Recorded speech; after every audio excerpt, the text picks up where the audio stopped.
Okay, streaming is on. And it's time. Okay, so I'm going to get started here.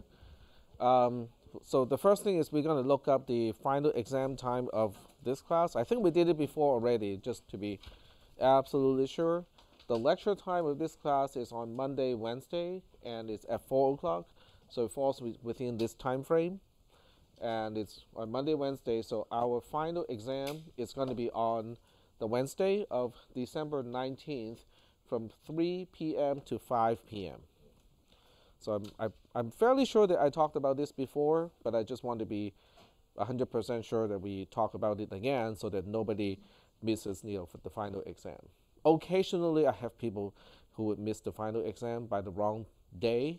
Sometimes they'll just off by 1 hour, because remember the exam time starts at 3 p.m., not 4 p.m., which is the lecture time. So make sure you remember that time. Do we have any questions about when the final exam is going to be? No? Okay, I'm just going to highlight that row in case somebody is just watching the video without turning on the audio. Or in case my audio equipment fails and the audio is not recorded. Okay, so there's that. All right, so getting this out of the way. So now we can talk about the final exam in terms of practice questions. Let me get back to Canvas.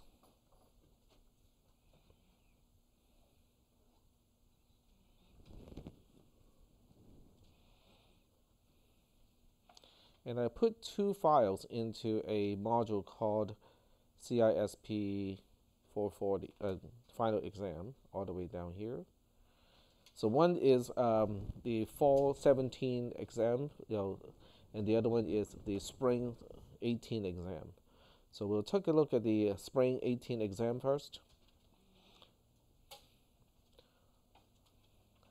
And also the scope of the exam does include the material originally for our second exam, so that is going to be in the final exam as well, but it's not going to be, there won't be as many questions. So yeah. So is it just CNF all the way to the end? Yeah.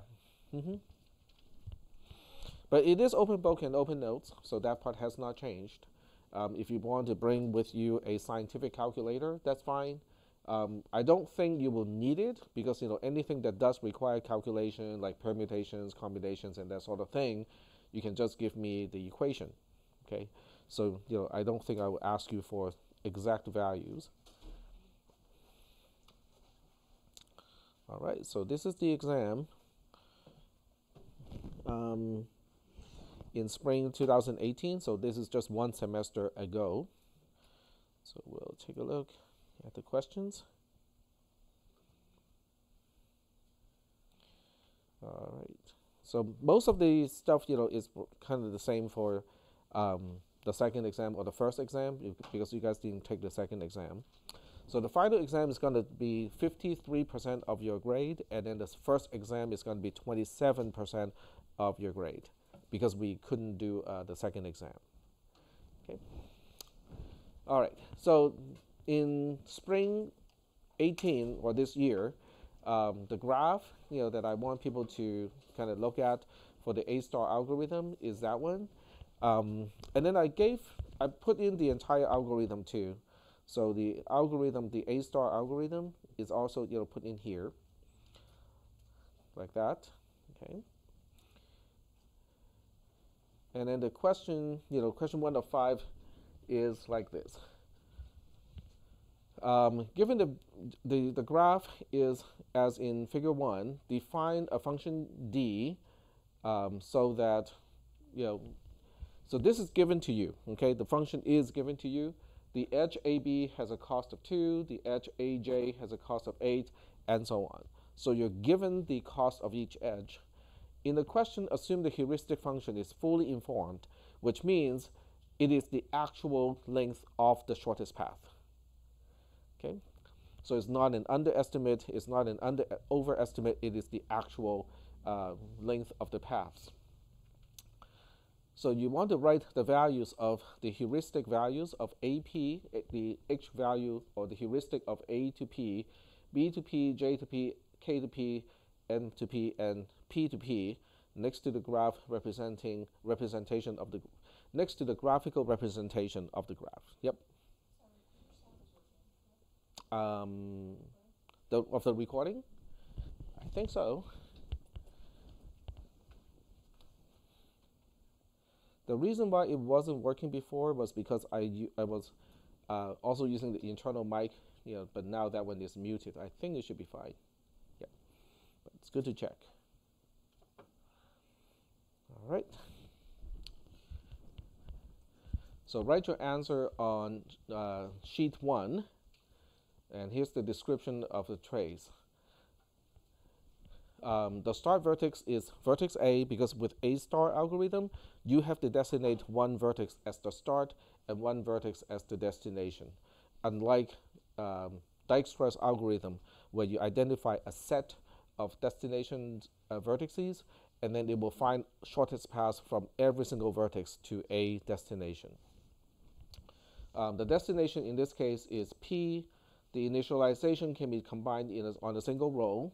So if you go to sheet 1 of the exam, I'm just going to go fast forward here to the, I'll get back to this, so don't worry.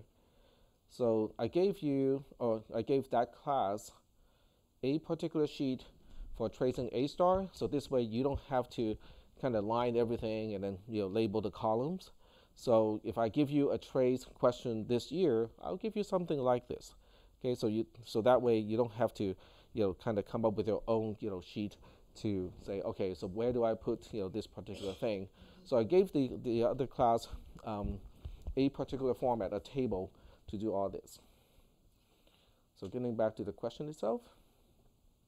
So question 1 is really, I think it's really just tedium, because I just tell people what is the start, what is the destination. The initialization can be done on a single row.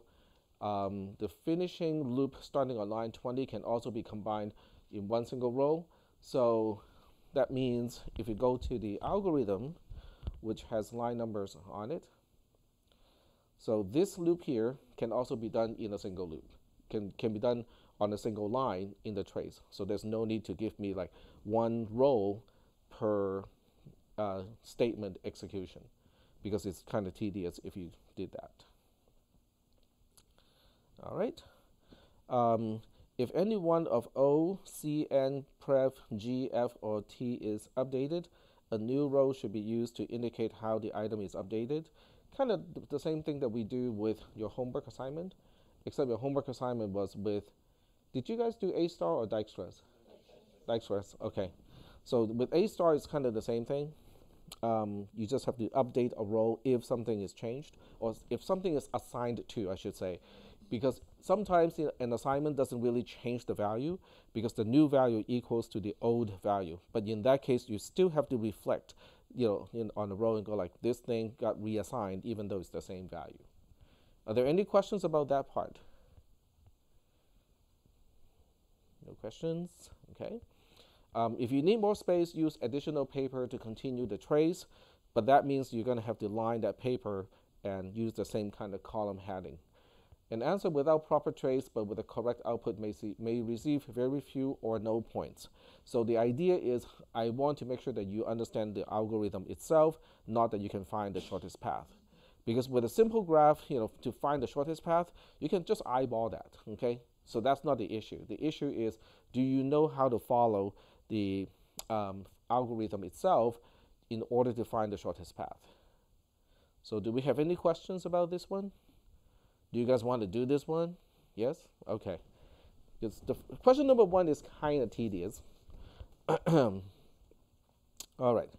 So to do this one, I'm trying to figure out how to do it, because there are 3 things that we need to reference.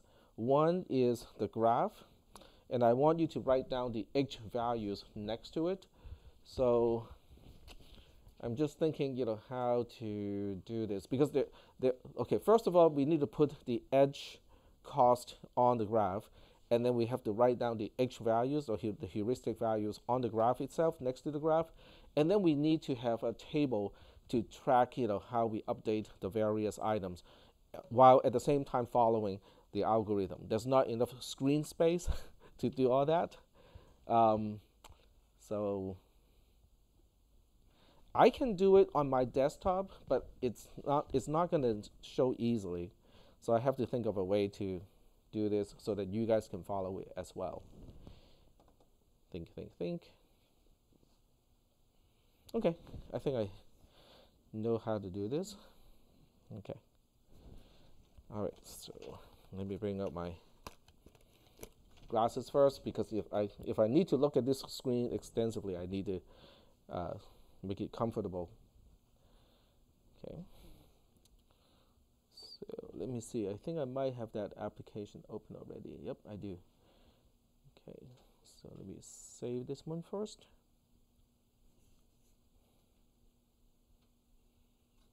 Tab folder. Okay. And then open the one for this class, which is this thing.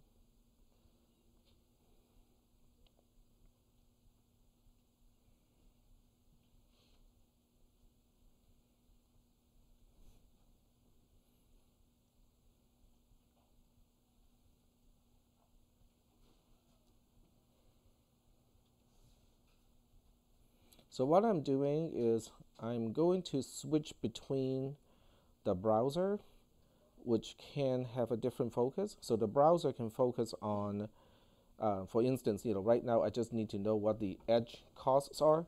So I will have this one focus on the edge cost, and we'll just copy those values to the other graph. So AB has a value of 2. So AB has a value of 2. Okay, that doesn't look good. Okay. AJ has a value of 8. BK is 3. JM is 4. JM is 4. You can see certain letters are skipped, so to avoid confusion. Like there's no I, there's no L. Okay, which one is 2? KJ is 2. So KJ is 2. Okay, that's kind of, I need to make it clear. MB is 1. MB is 1. Okay. KP is 8. And then MP is 1. There we go. So now we need to, we know that A is our source, so let me just kind of point out where it is. So A is our source vertex, and then P is our destination vertex. So in the graph, that's kind of clear, but I'm just going to be clear. This is our source. This is our destination. So is that working? Because this way I don't have to flip-flop, too much, okay? So the next thing we need to do is to define all the heuristic values. All the heuristic values will end up at vertex P, because it only really matters, with those particular heuristic values. So, but remember, all the heuristic values are based on the actual shortest path from a vertex to vertex P. So now when we specify those, we need to specify h of AP. So now we need to first manually or eyeball the length of the shortest path. So what do you think is the shortest path from vertex A to vertex P? So don't tell me this is a chicken and egg problem, that I have to find the shortest path before I can find the shortest paths.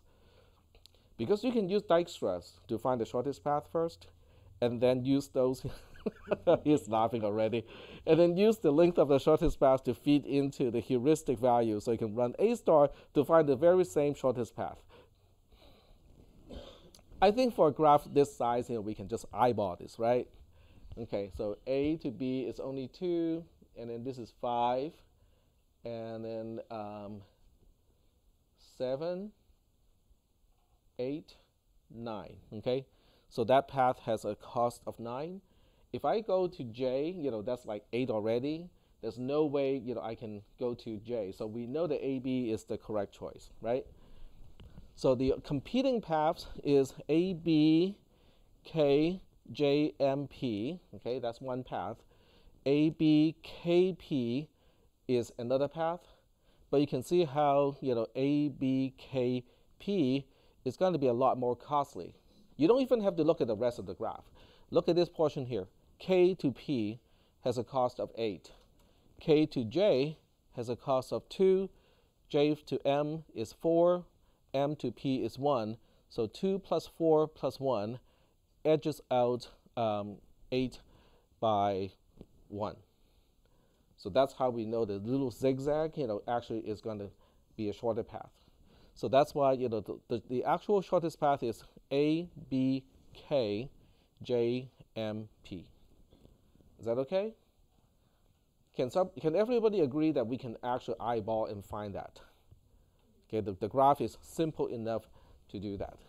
Okay, so that means if I add up the cost of all the edges, the heuristic going from A to P, which is the actual length of the shortest path from A to P, is going to be 2 plus 3, which is 5.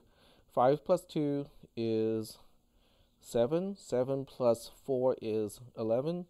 11 plus 1 is 12. Okay, so that's 12. And then H of BP, kind of the same thing. This is all along the same, the shortest path. So it's actually, you just have to subtract 12. You subtract 2 from 12, and that would be the length of the shortest path from B to P. And then we look at K, which is also along the shortest path. So you subtract 5 from 12, and 7 becomes the length of the shortest path from K to P. And then you look at, let's work with everything that is on the shortest path first. So J is also on the shortest path. So that's only 5. And then H of MP is going to be 1. Okay, that one's pretty easy because there's only one edge going in, and there are no alternative path to, no, I take it back. Okay, so from M to P, there are 2 paths to go. One is the single edge M to P. The other one is to go back to P, go to K, and then go to P. I mean, that one is obviously a lot longer, okay? All right, so that covers most of the vertices except for, actually it does cover all the vertices already, because every single vertex, including vertex P, is on the shortest path. I don't think, yeah. Huh? H of P to P, right? That would be, and what would that be? Yep. There we go. All right. We good so far with the heuristic values? So without even, it's the cable. Yep, the resolution got changed because of the reconnection. Nope, wrong setup. Display.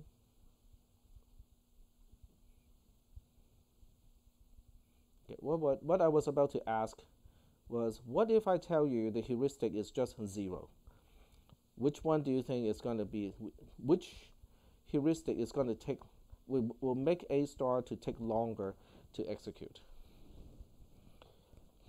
So the 2 cases are, 0, okay?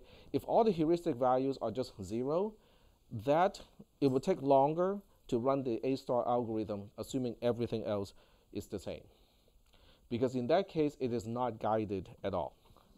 But it may not even be the worst case, because the worst case is when you have heuristic values that are not monotonic, which means it can mislead you into a path that is not the shortest path. Okay? So given that, so this time we kind of expect this run of A star to be kind of short and not too complicated. Is that okay? All right. So we got this. So now we need to have a table to trace the whole thing. And then here's the algorithm itself. So we'll go to the web page to refer to the algorithm.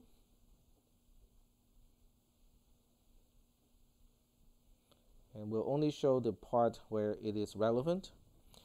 And then we'll use a spreadsheet, a separate spreadsheet program to track the actual change of values.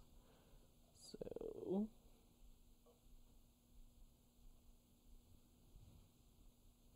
not.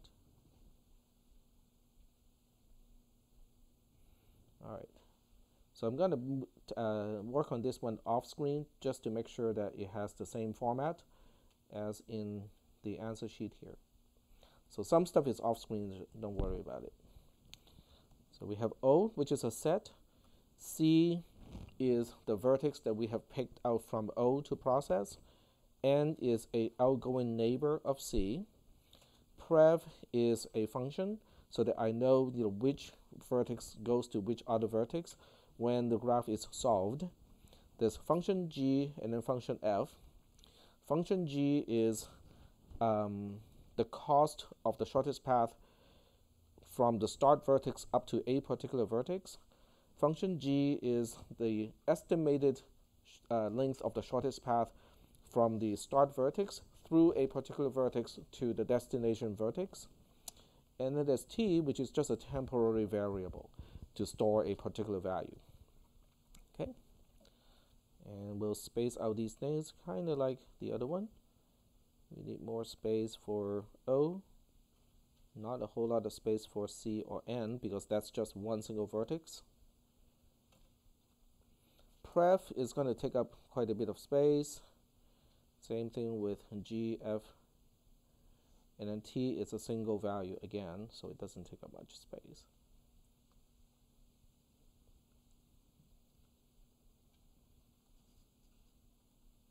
Okay. And then we'll size this so that we can actually see both the graph at the same time as the trace. And then we'll move this down. I think I can hide some of the toolbars too. I don't use the toolbars at all.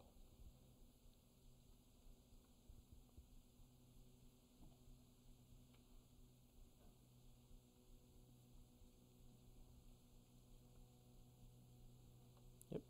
Okay, that gives us a little bit more space. Okay, so I think we are ready to trace it now.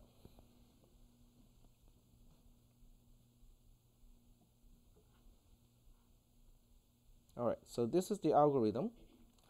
So when you look at the algorithm, the initialization of every vertex is the same except for the start vertex. So for only the start vertex, the G and the F values are non-infinity because by definition, the G value is the length of the shortest path from the start vertex to a particular vertex. So G of S boils down to, how much does it cost me to go from the start vertex to the start vertex? 0, because we're already there. The F value is the estimated shortest path is the estimated length of the shortest path from the start vertex going through a particular vertex to the destination vertex.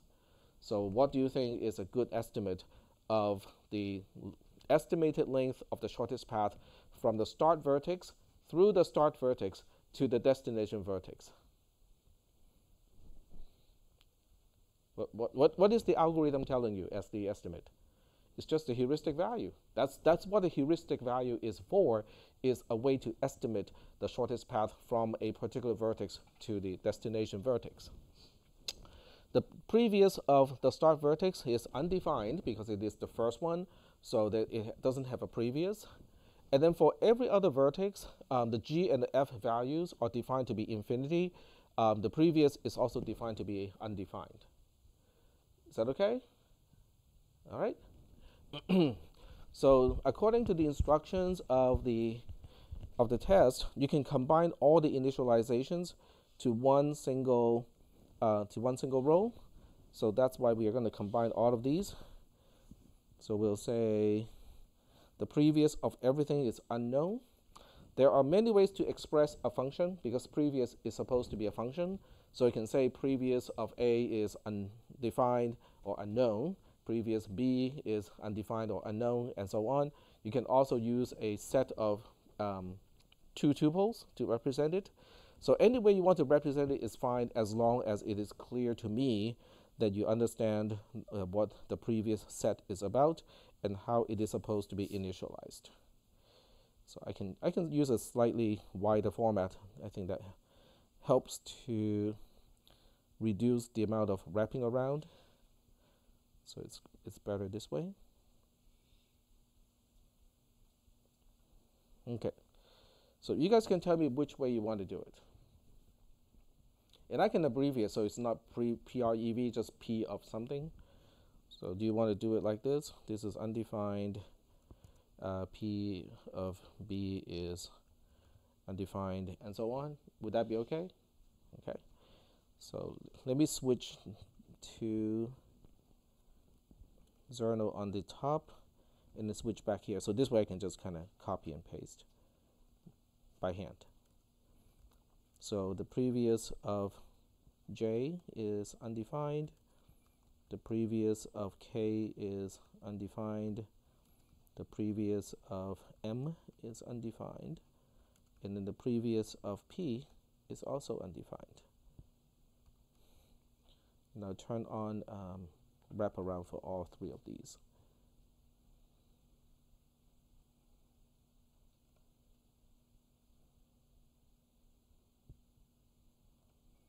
There we go.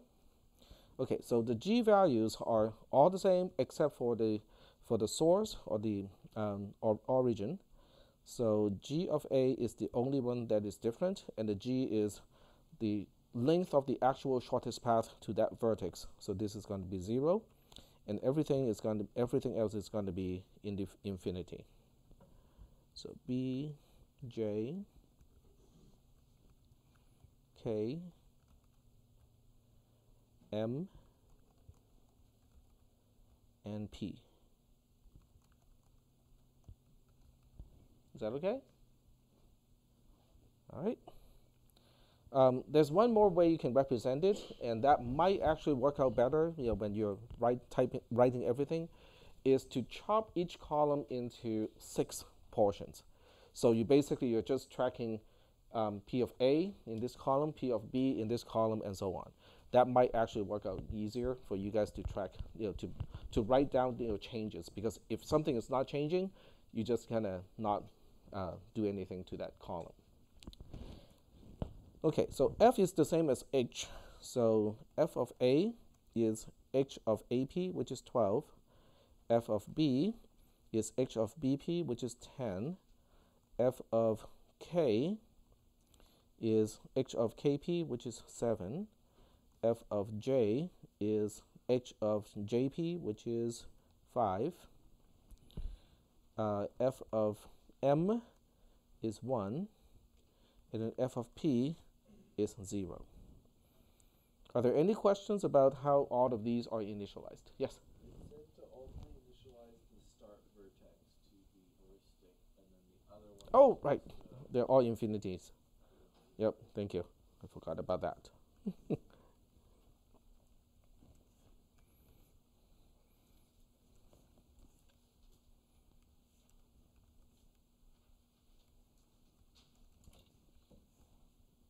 Yep, there we go. Thanks. All right, so that's initialization. Row 2 is the initialization. So after the initialization, we can now start to run the algorithm. And the algorithm has 2 more initialization. One is to the set O, and one is to the set E prime. Okay, and E prime is not on this sheet. Oh, E prime is done at the very end, so we're not tracking that. because it's converted all the way to the end when we use the previous. So that's why it's not in the columns. All right, so big O is initialized to an empty set. And that's it. So now we can run the algorithm, which is starting on line 10. Line 10 is asking the question, is the set O empty? Yep. Oh, it has to be. Yep. It has to initialize to the start vertex, which is A in this case. Thank you.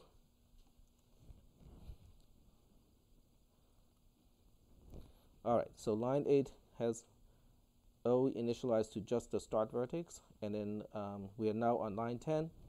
So line 10 is asking, do we have another iteration to go? This is a conjunction, so we have to make sure that both of these are true. First of all, is O empty? Well, we just put one element over there, which is the start vertex. So that's true. The second one is if we look at every single vertex in the set, okay, in the set O, which there's only one, by the way, is the f value of that thing less than or equal to the g value of the destination? What is the g value of the destination? Infinity at this point, because we haven't even touched it. And the f value of the start vertex is the h value, which is the actual length of the shortest path. So we are comparing a number that is not infinity to infinity. So that is going to be less than or equal to. So both conditions of the conjunction is true on line 10. So now we move on to line 11. Line 11 says, we have to pick a particular vertex C from the big O set. Now, the rest is really irrelevant in this particular case because we don't need to order. There's only one vertex in O, so that's going to be the one that we're going to pick. Because the rest, okay, select C in O such that blah, blah, blah, it's only saying that we want to find the one with the smallest f value. But if there's only one vertex in the set, that's going to be the one that we pick. Okay? So in the trace, that means the set becomes empty because we're going to take it out and then remove it from the set. And then the variable C is going to be initialized to vertex A. And now we need to, for each outgoing edge or for each outgoing vertex of vertex A, we need to look at the neighbors. And I'll just kind of finish reading the algorithm first, and then we'll go back and look at the graph, because otherwise I'll have to flip-flop even more. So for each outgoing vertex, what we want to do is to calculate ST, the G value plus the cost of the edge. In other words, we are really just saying, okay, we know the shortest path from the start vertex to this particular vertex C already. If I want to go to a outgoing neighbor of C, what is that going to cost me? Okay, that's what T is. But T is not necessarily less than or greater than the length of the shortest path to that particular vertex already. So we have to make a decision on line 15 and ask, did we find a shorter path from the start vertex through vertex C to vertex N? If we did, then we have something to update because we just found a shorter path to vertex N. Is that okay? All right. And then if we do, then we have several things to update. So if we look at the algorithm, I'll scroll up a little bit because this is the part that becomes important later on. So if we do, then we have a few things to update. G has to be updated, F has to be updated, previous has to be updated, and then O also has to be updated. Okay. So now we switch back to the picture and also the trace. So one outgoing vertex of A is B. Now the order is not important. If you explore the other outgoing vertex first, that's fine. It's not a problem. So let's say we explore B first. So now what we need to do is to look at, we first have to calculate the value of T, which is G of A plus the cost of going from A to B. What is the cost of going to A? What is the length of the shortest path to go to vertex A from vertex A? 0, okay. What is the cost from A to B?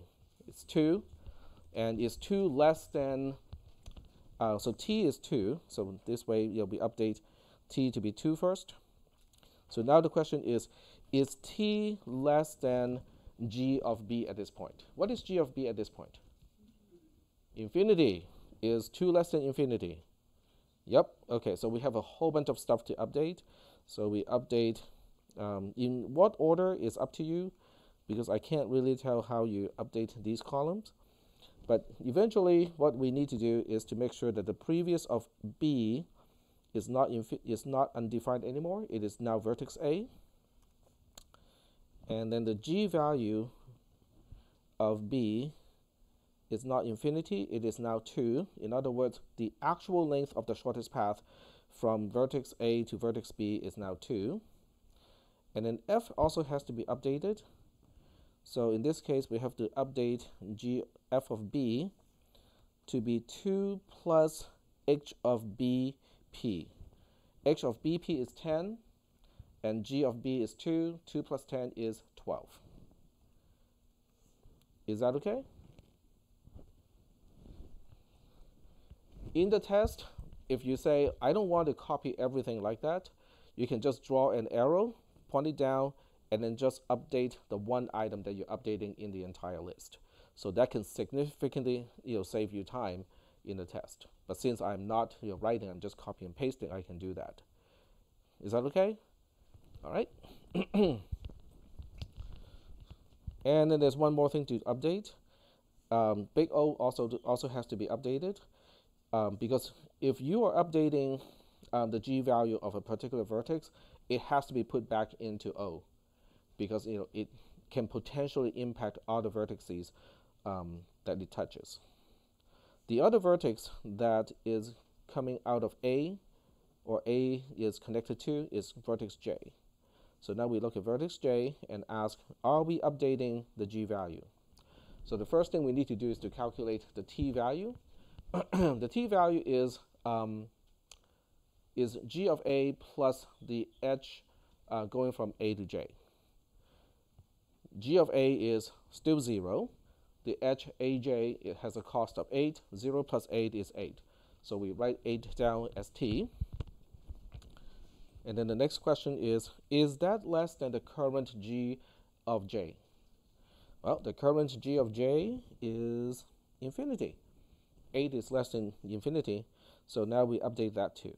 So we go here, copy and paste, change only g of j from infinity to 8, like so.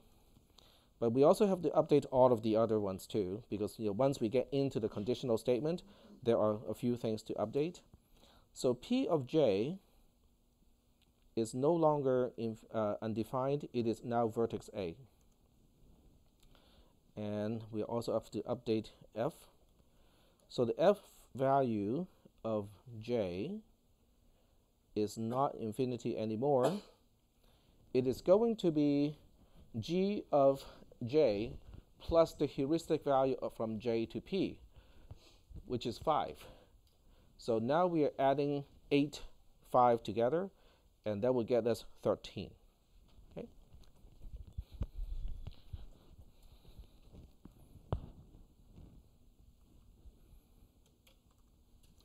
And because the g value of j is updated, we have to add it to the set. So b and j are now both in the set O.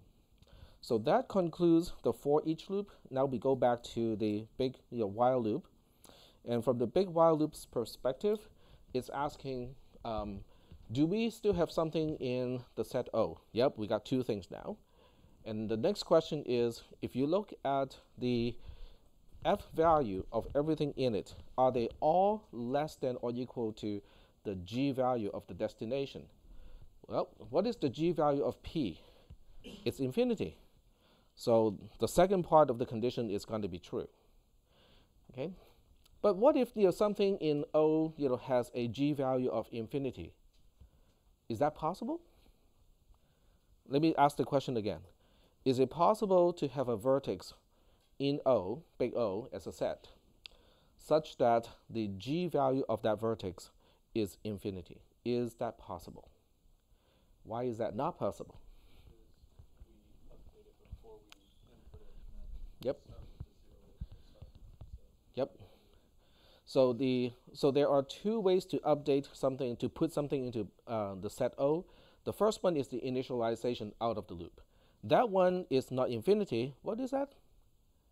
What is the G value of, what is the F value, excuse me, what is the F value of the first vertex that we put into the set O? It's the heuristic, right? It's the heuristic value from the start vertex to the destination vertex. Can that be infinity? Well, it can be infinity, but only if there's no path from the start vertex to the destination vertex, okay? But since we do have a path, at least one path, it cannot be infinity. So that means, the first vertex that we put into the set O cannot have a F value of infinity. What about additional vertices that we put in? Which line of the pseudocode is putting new vertices into the set O? Not this one. Here. Which line updates O? Line 19, okay? And how did we get into line 19? Okay, so we get into line 19 because a particular condition is true. So that means T cannot be infinity. Is that okay? So even if the G value of n is infinity, in order for this condition to be true, T itself cannot be infinity. If T is not infinity, then G of n cannot be infinity. If G of n is not infinity, then F of n cannot be infinity. Because F of n is based on T, which is not infinity, plus the heuristic value of a particular vertex to the destination, which is also not infinity. So that's why we know it doesn't matter how we update this whole thing. Every single vertex in O has an F value that is not infinity. Is that making any sense? Maybe. Okay. I'm explaining all of this stuff here because, I can ask you those questions. Tell me why, blah, blah, blah, blah, blah, certain properties of a particular thing in the, when you run the A-star algorithm, and you have to explain to me why that is the case. So if the question is asking, why can I guarantee that the F value of every single vertex in O has a non-infinity F value, that was the explanation. Is that okay? Now, how did I explain that? What kind of stuff did I use to explain it? Did I just pull something out of thin air to explain it? No, I did not. Okay? I certainly hope that you did not say that. Yeah, Tex just pull something out of thin air to prove that point. But what did I use? I used the algorithm itself. And specifically, I looked at the statement that updates the thing that I want to say something about. In this case, the elements of the set O. So that's what you need to do if I ask you questions about that sort of thing. All right. So getting back to the algorithm, now that we have two elements in the set, we have to prioritize and go like, okay, but which one should we use first? So now when we look at line 11, it says, okay, if you have more than one element in O, then we'll pick the one that has the smallest F value. So this is a typical behavior of what we call a greedy algorithm, which means, I'm just going to be the most optimistic and just say that, yeah, if that says it might be on the shortest path, we'll just assume it's on the shortest path until proven otherwise. So now we go back to the trace. Of the two elements, B and J in O, which one has the smallest F value? B has an F value of, just look it up, 12, right? And then the other element J, or the other vertex J, has a F value of 13. Which one is smaller? Okay, so that's what we'll pick. So now we choose vertex B to expand. So now vertex B is no longer in the set O. And now we have to look at every single outgoing vertex from vertex B. Can you guys see that? Okay, I can't see that.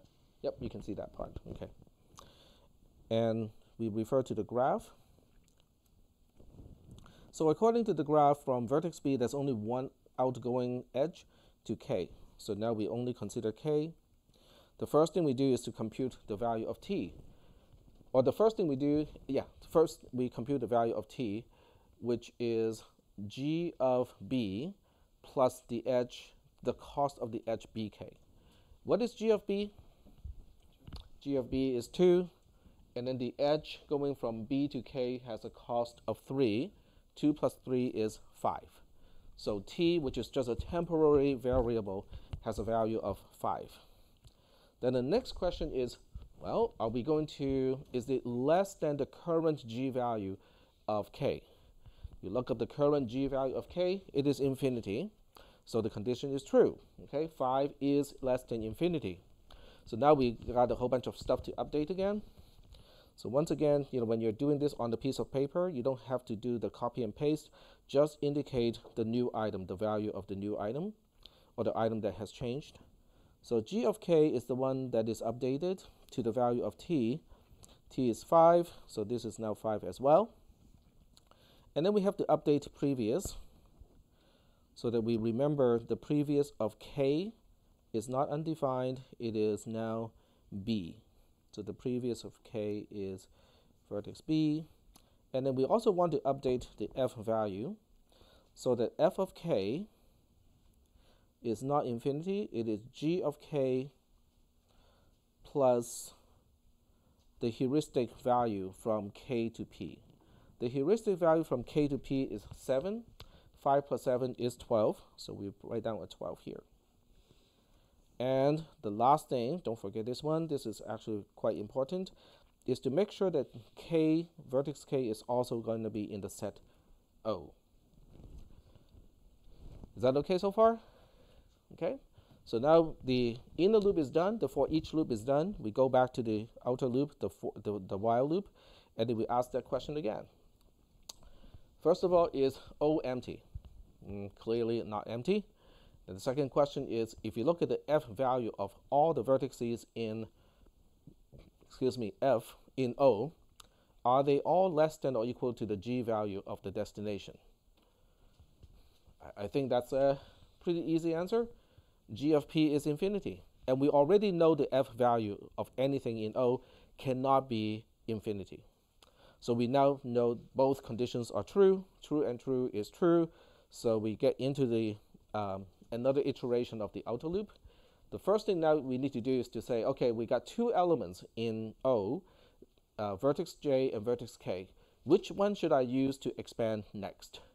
So we have to choose the one that has the least F value. F of K is 12, F of J is 13, so we're going to pick K. Is that okay?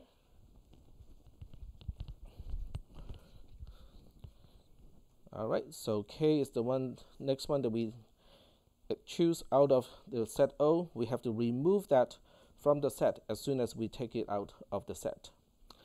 And then we look at K, and we go like, where can we go from K? There are two vertices in this case. Well, to make it more fun, let's pick P first, which is our destination. So we pick P first, and then the next question is, are we going to update the G value of P as a result of this? So we have to look at G of K. G of K is 5. And then we look at the edge going from K to P, which is 8. 5 plus 8 is 13. So T is 13 in this case. And then we go back and ask, well, is 13 less than the current G value of P? It is. Okay, so we have a whole bunch of stuff to update again. But when I said a whole bunch of stuff to update, it's really one single item per function. Okay, wrong cell. Up by 1. So G of P is now 13. That's one update. The previous P is going to be K, at least up to this point. Okay. And then the F value is going to be the G value plus the heuristic from P to P. What do you think that's going to be? It's just going to be 13 because it's 13 plus 0, which is also 13, just 13. And we're now going to put P into the set. So that J and P are both in the set O. Now we go to the other edge that is coming out of K, which is vertex J. So we ask the same question. The first thing is to calculate T. So T is G of K plus the cost of the edge Kj in this case. G of K is 5, and then the edge going from K to J is 2. 5 plus 2 is 7. So T has a value of 7. The next question is 7 less than the current G value of J? The current G value of J is 8. So 7 is in fact less than 8. So we are going to update it. Okay. So we now update the G value of K. So G of K, oops, not K, G of J. So G of J is no longer 8, it is now 7. So that's one thing you can also double check is every time you update a G value, it should go smaller and smaller and smaller. If it is not going smaller, that means something is not right. Okay? So after we update the G value, you can update the other two columns. And I'll update the previous first. So the previous of J is no longer A, it is now K. What that means is I have found a shorter path to go from the start vertex to vertex J. So the original path from A to J directly is not the shortest anymore. The new shortest path has to go through K to get to J. That's why I'm updating the previous vertex of vertex J. Okay, let's update the F value. So the F value is based on G value plus the heuristic. So the current F value of J is 13. The new one is going to be 12 because it's based on the G value of J. G of J, we just updated that, is 7, plus the heuristic value of J to P, which is 5. 7 plus 5 is 12. Okay. So that's that. And we also have to remember to add J back to the set. So this is what I said a little bit earlier. Picked out K. Okay, so now it has J. Did I forget to take K out? No. Okay, that's just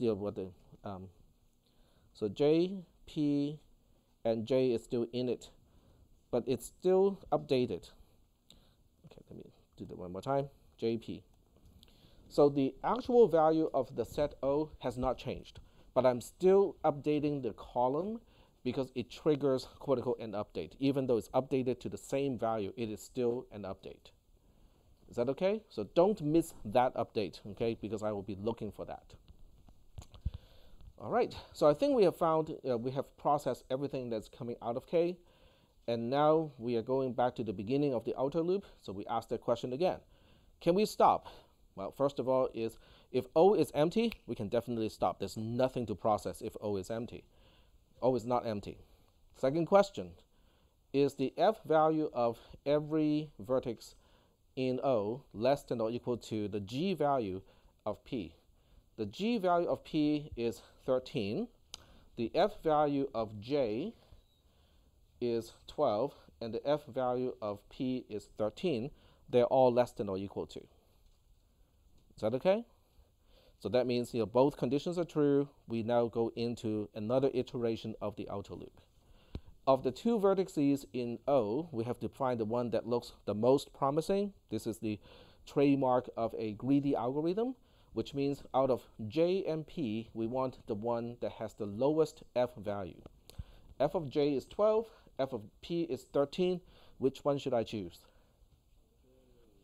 J, all right. So we pick J again. Oh, actually not again. This is the first time, I think. So we pick J to be variable C, and now we look at all the outgoing edges from J. It only has one going to m. So we now try to compute the t value, which is g of j, which is g of j is 7, plus the cost of that edge, which is what? Huh? 4. So we have 7 plus 4, which is 11. Is 11 less than the current value, which is infinity? Yes. Okay, so we got a whole bunch of stuff to update. So first we look at t. G of j is 7. 7 plus 4 is 11. So we first update the g value of m to be 11.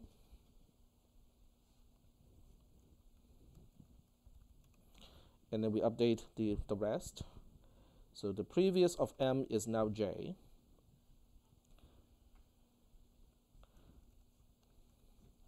And we update the f values. The f value of m is the g value of m plus the heuristic from m to p.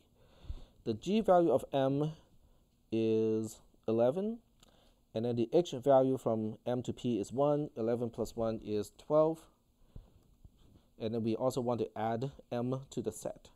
So the set now, oh, I forgot one thing. Forgot. I forgot to remove j from the set. So now the set has m as a vertex and p as a vertex. Is that okay? And m is the only outgoing vertex from j, so we are done with the inner loop. Back to the outer loop. So back to the outer loop, now we ask the same question. Is O empty? Nope. Okay, that's good. Second question, does every single vertex has an f value that is less than or equal to the g value of p? 13 here, and then f of p is 13, f of m is 12. They're all less than or equal to, so we are not done yet. Now we have to pick one that has the least f value to expand, which is going to be vertex m. Okay. If you think this is really boring, that's good news. If you say, I have absolutely no idea what we are doing, then we need some review. Okay, so we're going to pick m to expand next, and then we look at all the outgoing edges of m. It has 2, so it goes to p and it goes to b as well. So let's see what happens if we pick p again. The first thing we do is we try to calculate the t value, which is now g of m plus the cost of the edge from m to p. G of m is 11, and then the edge from m to p is only 1. So the t is going to be 12. Are you guys surprised that we are seeing 12 a lot? You should be surprised, because 12 is the actual length of the shortest path from the start vertex to the destination. And all the heuristic values reflect the actual shortest path from a vertex to the destination. So that's why we see 12 again and again and again, because we keep finding the length of the shortest path from a vertex to the destination. Okay? All right. So now the question is, do we have anything to update? Are we getting a potentially a lower g value? Yes. The current g of p is 13 and t is only 12. So we just found something that's shorter. So this is going to be the optimal one. So we ask, so we have 12 here, and then we update the rest. Okay. So the previous of p is no longer k, instead it is m now. And then the f value of p is also going to be 12 now. And we have to add p back to the set. So we just, okay, we forgot to do that. We forgot to remove m from here. Okay. But it has one more vertex coming out. There's one more vertex, as a destination from m, and that is vertex b. So let's see what's going to happen this time with t. So we are now adding g of m. G of m is 11, plus the edge, the cost of the edge of 1 to b. So 11 plus 1 is 12. So we have to write down 12 here as t again. But the question is, did we find a shorter path to get to vertex b? G of b is 2, and the question is 12 less than 2? Nope. So that's why this time we don't update previous G or F or O, and that's it, okay? Because we didn't find a shorter path to vertex B. So the next iteration, we ask the same question. For every single vertex in O, okay, first of all, is O empty? O is not empty. And then we ask for every single vertex in O, is the G, is the F value of those things less than or equal to the G value of the destination? 12 is less than or equal to 12, so we have one more iteration to go. So this time we pick out P, so the set is now empty. And then P has no outgoing edges. So there's no inner loop iterations to perform. We get back to the outer loop. The outer loop says, well, O is now empty, so we're done. So but we're not done yet, okay? There's a little bit of code left behind. And I said, you can combine all of that into one single row, single row of update. So I'm referring to this part here. So what that part is doing is it's saying, okay, take a look at every single vertex. If the previous of that V is not empty, then you want to add whatever is previous to that vertex and that vertex, make a 2-tuple, add that 2-tuple to E prime as a set. Okay? So to do that, going back to the trace, so what we're doing is we're only making use of previous here, and I don't have a single column for E prime, but if we had, then we're going to be looking at, we have to look at all the undefined. So we have an edge from A to B, we have an edge from K to J, we have an edge from B to K, an edge from J to M, and finally an edge from M to P. So that would be the set E prime. Is that making any sense? Does that resemble the zigzag thing that I worked out a little bit earlier by hand? So that's our solution graph, basically. So V, the original V combined with this E prime is our solution graph.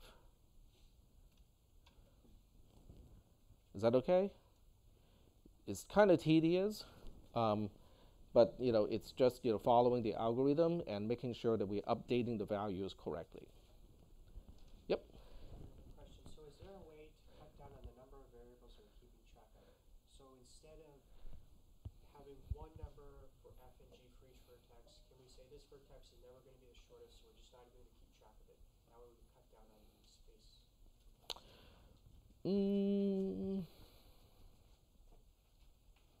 But you don't know that you won't be updating it until you get to the end of the algorithm.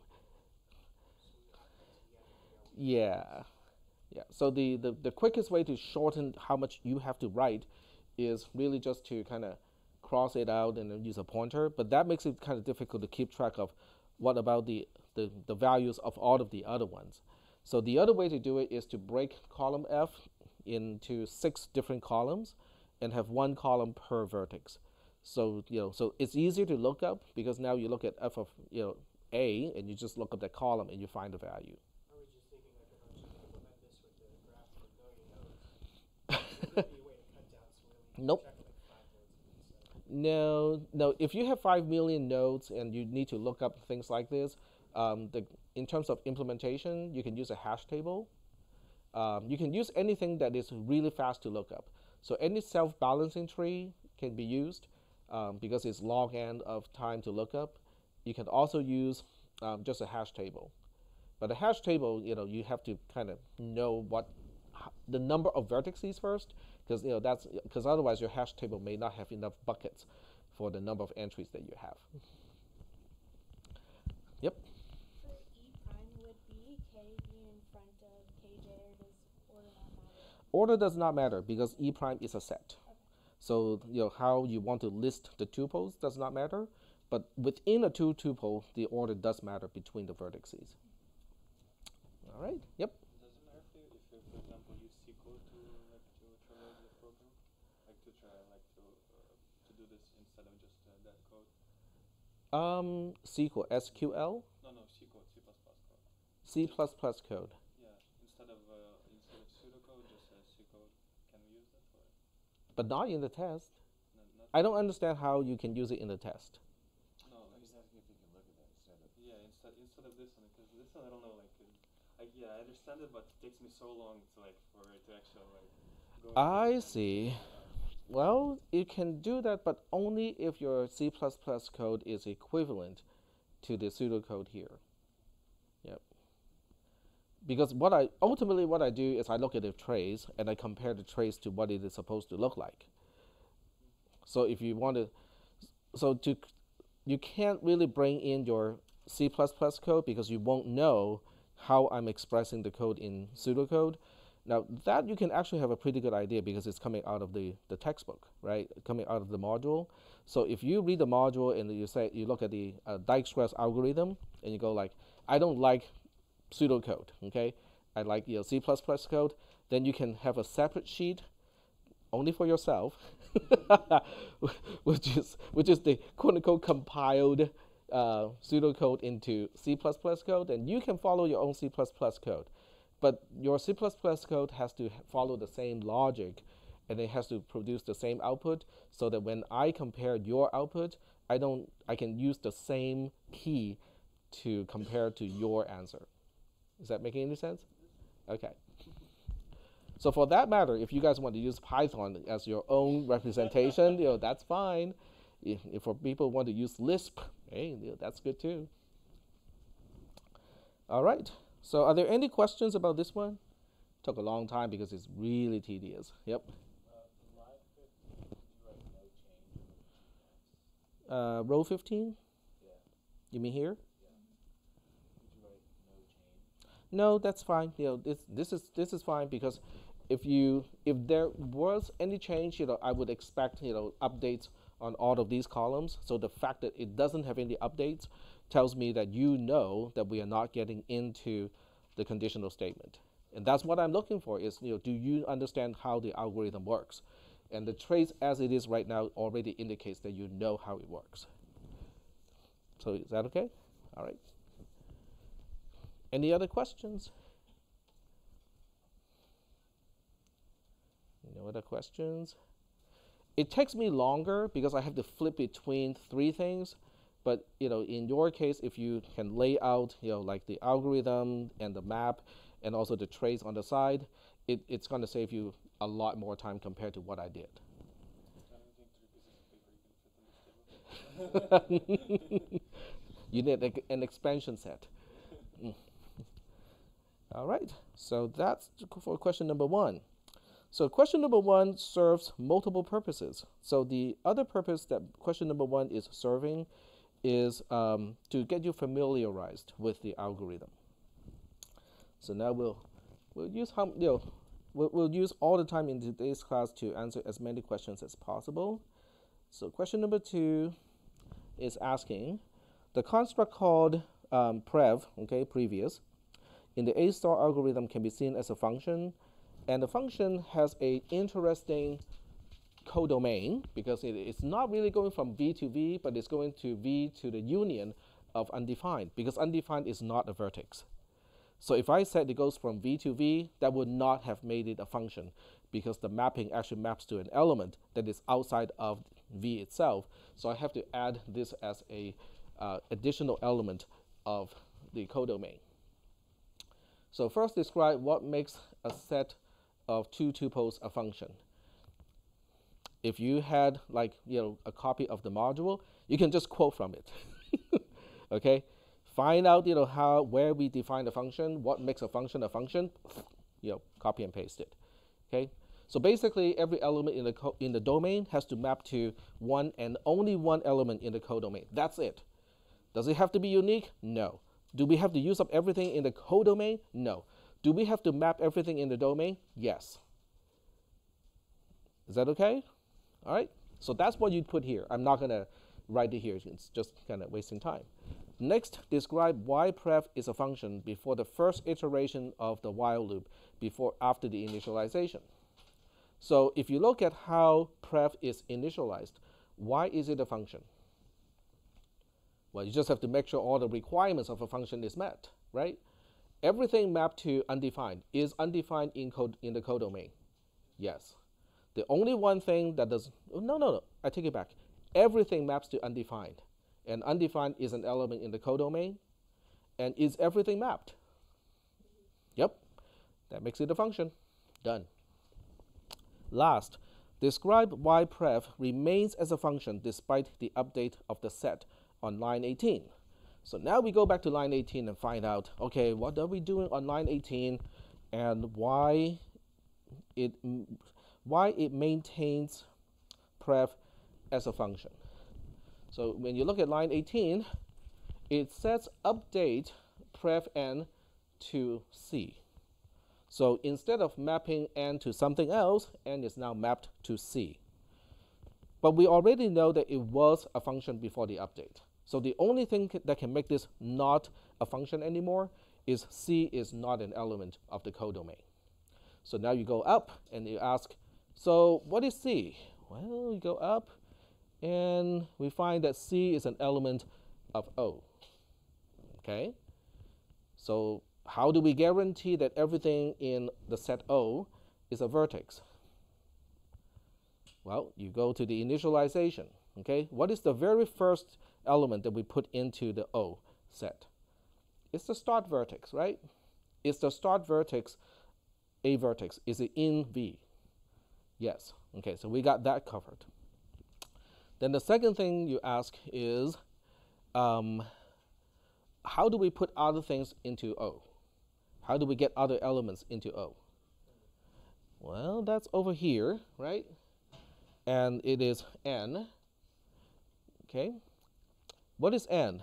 N is an outgoing vertex from C. So can it be something else?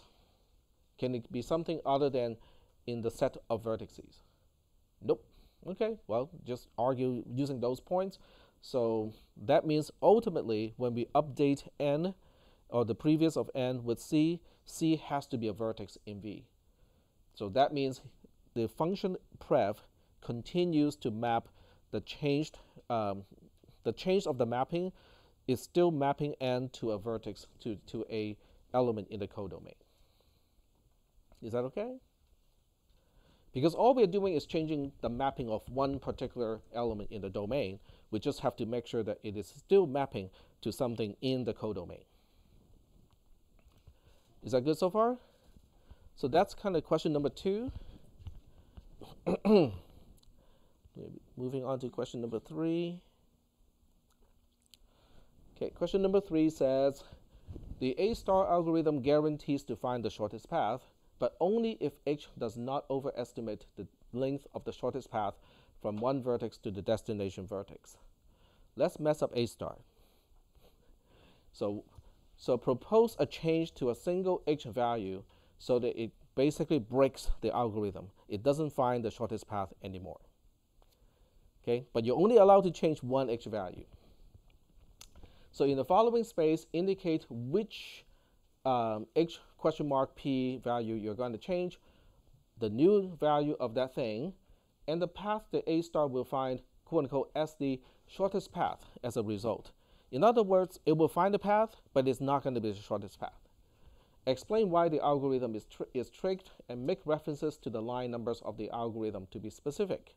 There's no need to show the actual trace of running the algorithm with this change unless you feel that I got 45 minutes left, I got nothing else to do. I'm just going to show you the trace of this thing here. Your answer is going to be in the form of, okay, obviously this is not going to be the correct answer. We don't have a vertex Q, we don't have a vertex R, okay? I'm just telling you what the format is going to look like. You will say change h of blah, blah, blah to blah, blah, blah so that the algorithm would choose the path blah blah blah blah, which is non-optimal, not the shortest one, instead of the actual shortest path. This happens because line 33, which doesn't even exist of the algorithm, makes the incorrect decision to branch to the else statement. There's no else statement whatsoever in the algorithm instead of the then statement. But it is the format, okay?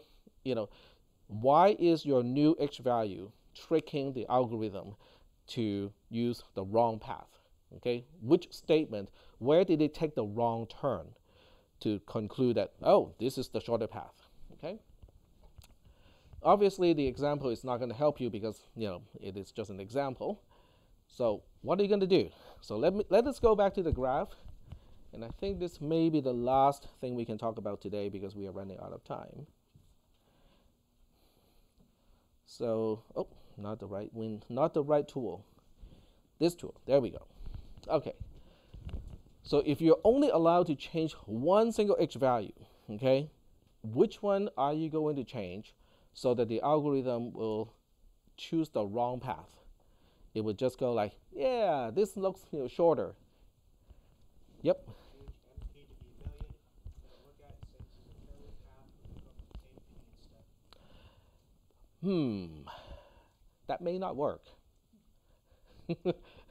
So if you change MP or HMP to a million, then you better make sure that M does not get into O.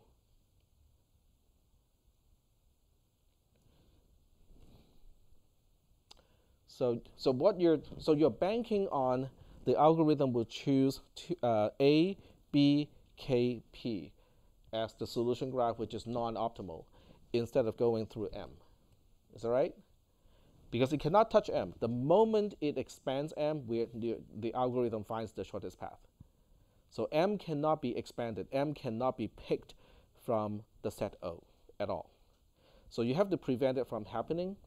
So what you did, what you said would make the F value of M really high. It's artificially high, so that it will never be chosen in O. But you have to make sure that something else is going to be chosen first, so that it would actually find a short path to P.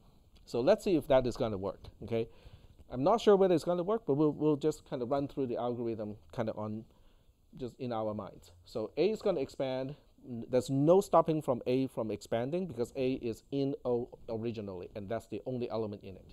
So it will expand to B and J, okay? And assuming all of the other heuristic values are staying the same, then it's going to choose B to expand. So B is going to expand, and then B will get K into O. So now it's going to be the question of from K, it will expand to P and J. So it will find a path to P with a length of 2 plus 3 plus 8, which is 13. Okay. So what you need to now make sure is the heuristic of any other path. Okay, the estimated shortest path from all of the other vertices is going to be more than 13, so that they will not be considered. Okay. So within that set, we'll still have vertices left. Since you're only changing the H value of M, J's H value is not affected. So J will still be expanded. So that would put M into the set O. Okay. So now the set has M as an element. So O is not empty. So the only thing that will make it stop is everything in the set O has an F value that is greater than the G value of P, which is already 13. So what you said is actually would work, I think, because when it's time to choose an element, it will never choose M from O because its F value is artificially high. So I think that might work. I have to think about it a little bit more. Because what happens is it will not choose M, but then, okay, I'm looking at this here. Okay, this is a dead end, so it cannot go anywhere else. M has an artificially high F value. Huh? There's two paths out of M. Yeah, because that could be also. Oh, I don't want M to be the C at all. I don't want to choose M out of O at all, because the moment you choose M out of O, it's over. It will find the shortest path. Because anything you choose out of O from the outer loop, it's going to be expanded, and as you expand M, it will find the shorter path to P. So, but I think what you said is true. It will prevent it. Okay, we are running out of time. The next question is, which part of the algorithm is responsible for being tricked? So you will have to say there's only one place where that is. If you have to pick one single line, it has to do with line 11. Because if you look at line 11, we'll never choose M because the F value of M remains artificially high, so it will never be chosen. And on top of that, we have an alternative path that would have been chosen already. So G of P has a value of 13, but F of, F of M is way more than 13, so it will never be chosen. So I think, so that's the explanation. You have to refer back to the line numbers and the condition to say that because of this, the actual shorter path will never be explored. All right, we are out of time. We can continue this on Wednesday, so that's why I kind of have 2 days to talk about the practice exam.